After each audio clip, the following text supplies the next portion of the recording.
Bom dia! Hoje a gente tem mais dados de emprego saindo lá nos Estados Unidos. O ADP sai às 9h15 e o pedido de seguro-desemprego sai às 9h30. A narrativa é aquela da semana. Se a gente tiver menos dados de emprego sendo criados, é possível que seja acentuado um medo de recessão nos Estados Unidos. O mercado que deu uma equilibrada nas apostas para corte de juros em setembro, subindo as apostas de 0,5%, queda de 0,5%, corte de 0,5% para 41% versus 59% de corte de 0,25%. Isso veio depois do JOLTS lá dos Estados Unidos, que teve uma criação menor de emprego do que a expectativa. Tudo o mercado americano que já vinha caindo nos últimos dias, ele ficou mais ou menos de lado ali, acabou não sentindo tanto ontem. Tudo o mercado americano que tinha caído bastante nos últimos dias, ontem fechou caindo só 0,16%, o S&P, 0,30% Nasdaq e o Dow Jones fechou praticamente estável, mas subindo. Aquele equilíbrio entre dados fracos o suficiente para causarem um sell-off mundial, nossa, chegou a recessão, versus uns dados que são fracos e vão fazer com que cortes de juros aconteçam,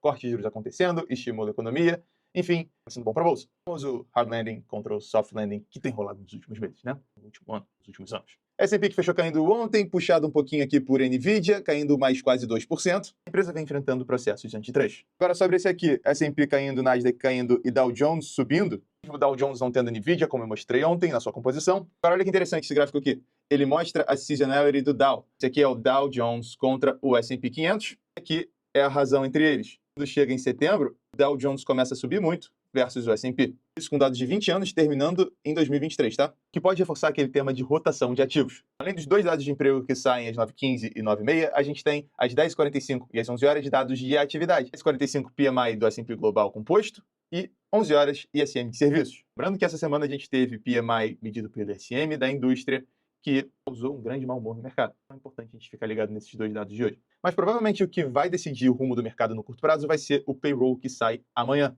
Dado de emprego mais importante para a gente olhar. Enquanto isso, o nosso Ibovespa ontem, orgulho, subiu 1,31%, chegando a 136 mil pontos. E essa alta, mesmo com commodities não ajudando, o petróleo lá caindo nos últimos dias, a Petrobras acabou não subindo ontem, Vale subiu bem pouquinho mesmo com o minério despencando. Orgulho do nosso Ibovespa. Isso não é um bom sinal, eu não sei o que é. E ontem eu estava conversando sobre, poxa, o Ibovespa está quase chegando ali a 140 mil pontos, né? Já está em 136 mil, pô, será que não está muito esticado? Se a gente olhar nossa bolsa em dólar, WZ ainda cai no ano quase 15%. Se a gente pegar 5 anos então, período de 5 anos, meu Deus, 26% em 5 anos. Falando em dólar, ele foi um pouco tímido contra o real, ele acabou desvalorizando 0,1%. Nosso real chegou a se valorizar mais contra o dólar com as falas do Haddad do início do dia e também com o próprio dólar se enfraquecendo contra o mundo. A gente está num cenário que estão apostando em mais cortes de juros nos Estados Unidos, o que enfraquece a moeda americana, enquanto que aqui no Brasil a gente tem uma expectativa de alta de Selic no curto prazo. Uma coisa que pode ser boa para a inflação, então aliviando a inflação, que acaba não sendo tão bom para o real, porque os juros não vão ter que subir, mas a gente também não quer que suba juros se não precisar, né? ANEEL vê erro e recua em bandeira da conta de luz. Esse mês valerá a bandeira vermelha patamar 1,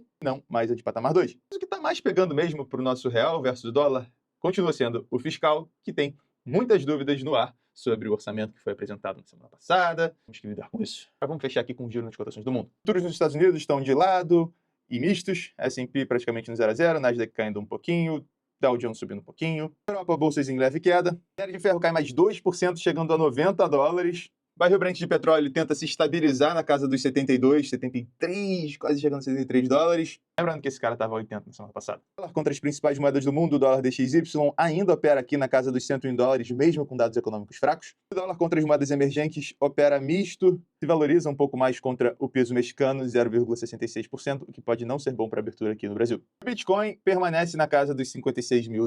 É isso, muito obrigado pela atenção, bons negócios e até mais.